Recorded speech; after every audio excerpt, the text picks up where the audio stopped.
반갑습니다. 즐거운 주말입니다. 오늘도 여러분들의 성공 투자를 응원하고 있는 짜영입니다. 자, 드디어 기다리던 반등 랠리가 이렇게 찾아왔습니다. 오늘 주말 아침 즐겁게 주말을 보낼 수 있을 것 같은 그런 마음입니다. 자, 어제 뉴욕 증시가 모처럼 이렇게 반등 랠리를 보여주었고요. 아침부터 이제 장 시작부터 이렇게 오르더니 꾸준히 상승세를 유지하는 그런 모처럼만의 그런 시장을 열어주었습니다. 또 드디어 뭐 어떻게 보면 또 장 막판에 이렇게 상승세가 더 크게 힘이 되고 있는 그런 증시 시장이었습니다. 모처럼 만에 다우산업이 1.47% 그리고 나스닥이 3.82% 급등하는 이런 모습을 보여주었고요. S&P 500도 2.39% 이렇게 급등하면서 어제 시장을 마무리를 해주었습니다. 이렇게 최근에 급락세가 계속적으로 이어지다 보니까 어떻게 보면은 기술적 지표로 우리가 봤을 때 너무나 큰 과매도 상태임을 가리키기도 했습니다. 그러다 보니까 이렇게 공포 지수가 6으로 역사적 최저 수준까지 이렇게 낮아지는 모습까지 보였고요. 어제 같은 경우는 이렇게 반등 랠리를 조금 펼쳐주면서 공포 지수가 12까지 이렇게 올라오는 모습을 보였습니다. 제가 최근 들어서 여러분들에게 이제 S&P 500 지수 관련해 가지고 계속적으로 말씀을 드렸습니다. 뭐 라이브를 통해서도 그랬었고 영상을 통해서도 이 S&P 500 지수가 3,850선까지에 대한 부분, 이 지지적인 부분에 대해서도 계속적으로 말씀을 드렸었는데 이렇게 전날 3,900선까지 이제 후퇴를 했던 S&P 500 지수가 3,850선을 터치하는 그런 모습을 보이기도 했습니다. 자, S&P 500 지수가 12개월 선행 주가 수익 비율로 이렇게 따져보면은 16.5배 수준까지 이제 떨어지면서 역사적으로 이렇게 낮아지는 그런 평균값을 보여주기도 했습니다. 그러면서 이제 아이캐피털 마켓의 아나스타샤 아모로소 전략가가 S&P 500 지수는 이렇게 3,900선은 공정 가치에 가깝다라면서 이는 당분간 시장을 지원해 줄 수 있다라고 이렇게 이야기를 하기도 했습니다. 자, 이렇게 보면은 이제 인플레이션과 경기 둔화 그리고 전쟁과 중국 봉쇄 등에 대한 불확실성이 아직까지는 남아있는 상황에서 S&P 500 지수가 역사적 평균인 16배 수준에서 이렇게 진바닥을 형성하고 다시 상승할 것인가가 하는 것이 지금 현재의 관건이 될 것 같습니다. 어제 이렇게 증시가 모처럼 반등을 하면서 굉장히 이제 많은 분석들이 나오고 있습니다. 베어마켓 랠리다 또는 숏스퀴즈 반등이다 또 숏커버링 반등이다 이런 이야기들이 굉장히 많이 나오고 있는 수준이고요. 현재 이런 반등적인 부분이 S&P 500이 이렇게 3,900선에 대한 부분 3,850선을 터치를 하고 이렇게 이후에 반등해주는 이런 모습이 계속적으로 당분간은 좀 지속될 수 있다라는 그런 희망적인 어떤 분석도 계속적으로 제기가 되고 있는 상황입니다. 일단은 이렇게 단기 하락폭이 워낙 크다 보니까 하락장이 이어질 것으로 이렇게 보는 사람들도 많이 있습니다. 그렇기 때문에 S&P 500이 이렇게 대략 4,300선, 4,200선 부근까지 오를 수 있다라고 이렇게 말을 하기도 하고요. 자, 지난 2월과 이렇게 4월을 우리가 3개월간 보자면은 S&P 500이 이제 4,200에서 4,700선 하단까지는 그래도 올라갈 수 있다라고 이렇게 이제 분석이 나오고 있는 겁니다. 자, 단기 반등 목표로 이렇게 4,200 그리고 4,300선에 대한 부분을 지금 제시를 하고 있는 부분이고요. 그동안에 이제 60에서 70%씩 이렇게 폭락을 했던 우리 빅테크 기술주들 있죠. 이런 기술주들이 당분간은 상당한 반등이 나타날 것이다. 라고 이렇게 분석을 내놓기도 했습니다.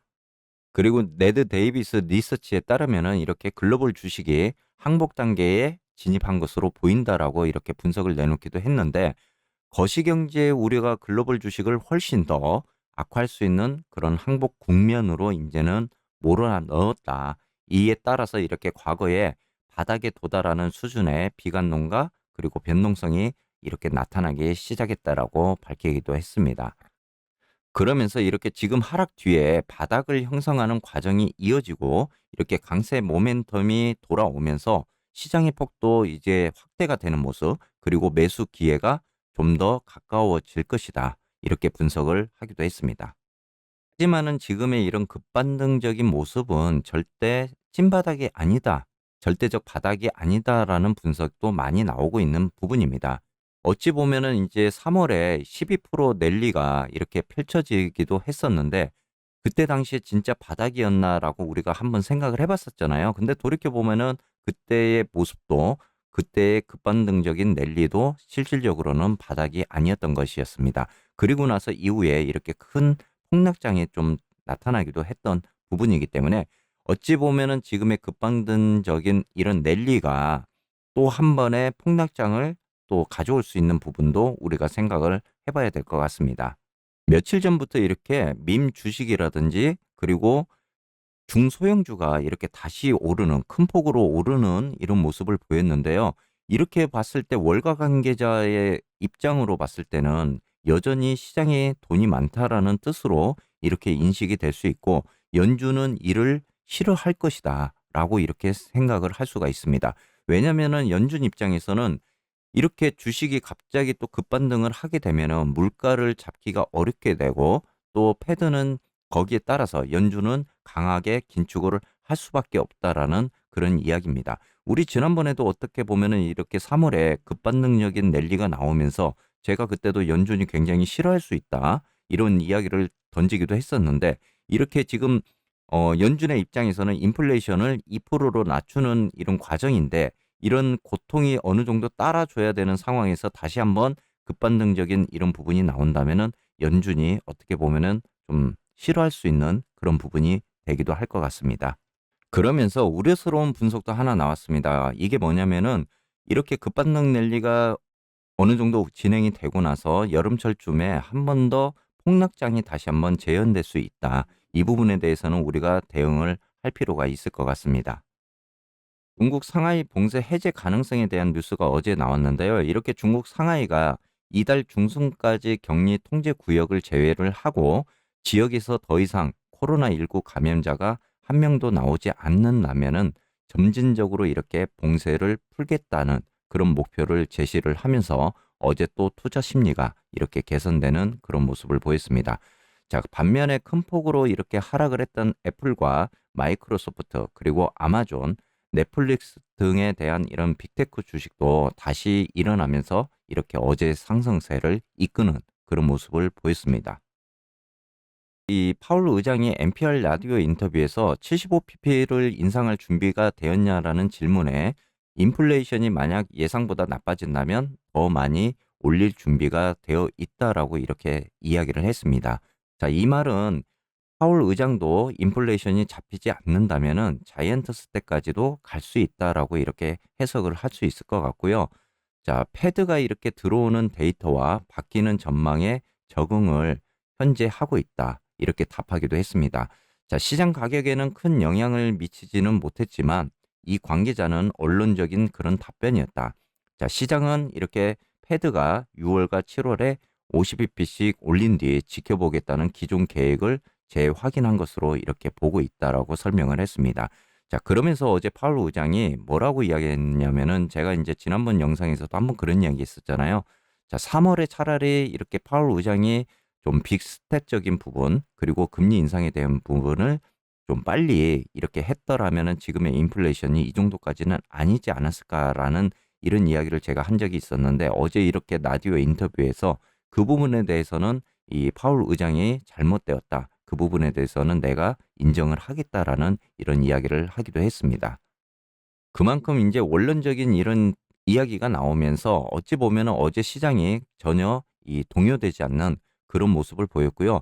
자, 17일 오후 2시에 이제 미국 시간입니다. 17일 오후 2시에 월스트리트 저널 파월 의장 연설이 있습니다. 아마 기자회견이라고 어떻게 보면 봐야 될 부분인 것 같고요. 그렇기 때문에 또 원론적인 어떤 이런 답변이 나올 가능성 그리고 혹시라도 모를 파월 의장의 또 발언이 어떤 또 증시에 영향을 줄지도 우리가 17일에 이렇게 좀 지켜봐야 될 부분인 것 같습니다. 자, 이렇게 이제 파월 의장의 월스트리트 행사에서 이렇게 연설을 하게 되고요. 다음 주에도 이제 중요한 지표들이 많이 발표가 됩니다. 우리가 주목해야 될 지금 지표를 보면은 4월 산업 생산 그리고 소매 판매 이런 경제 지표들을 우리가 좀 또 주목해 가지고 한번 지켜봐야 될 부분인 것 같습니다. 그리고 이제 월가가 주시하는 거는 1분기 어닝 시즌 마지막을 장식을 했던 대형 유통업체들의 실적과 경영진들의 발언입니다. 자, 17일에 월마트와 홈디포 그리고 18일에 타겟과 로즈의 실적이 이렇게 발표가 되는데요. 이들의 실적과 가이던스에서 시장이 걱정하고 있는 미국 소비자의 소비 현황 그리고 인플레이션 변화라든지 이에 따른 소비 전망 등에 대해서 들을 수 있을 것 같습니다. 자, 특히 여기에서 이제 홈디포와 로즈의 컨퍼런스 콜에서는 이 모기지 금리 급등으로 둔화하고 있는 주택 시장 상황에 대해서 이렇게 자세하게 우리가 이야기를 들을 수 있는 그런 시간이 되기 때문에 이 관련해 가지고 또 증시에 어떤 영향을 미칠지 우리가 주목을 해서 지켜봐야 될 것 같습니다. 아무쪼록 또 17일을 우리가 좀 잘 넘겨야 될 필요성이 있습니다. 이렇게 17일에 파월 의장의 연설도 있고 또 실적 발표도 있고 경제 지표 발표도 있습니다. 그렇기 때문에 지금 급반등적인 이런 흐름이 또 17일에 어떻게 증시에게 영향을 줄 수 있는지도 우리가 17일 지켜봐야 될 부분인 것 같습니다. 자, 아무쪼록 즐거운 주말입니다. 여러분들 주말만큼은 그래도 행복하고 가족들과 함께 좋은 시간이 되기를 바라겠고요. 또 다음 주 이렇게 급반등적인 부분이지만 그래도 이런 랠리가 좀 지속될 수 있는 부분을 우리가 희망적으로 보면서 다음 주를 맞이해야 될 것 같습니다. 오늘 하루도 행복하고 즐거운 주말 보내시기를 바라겠습니다.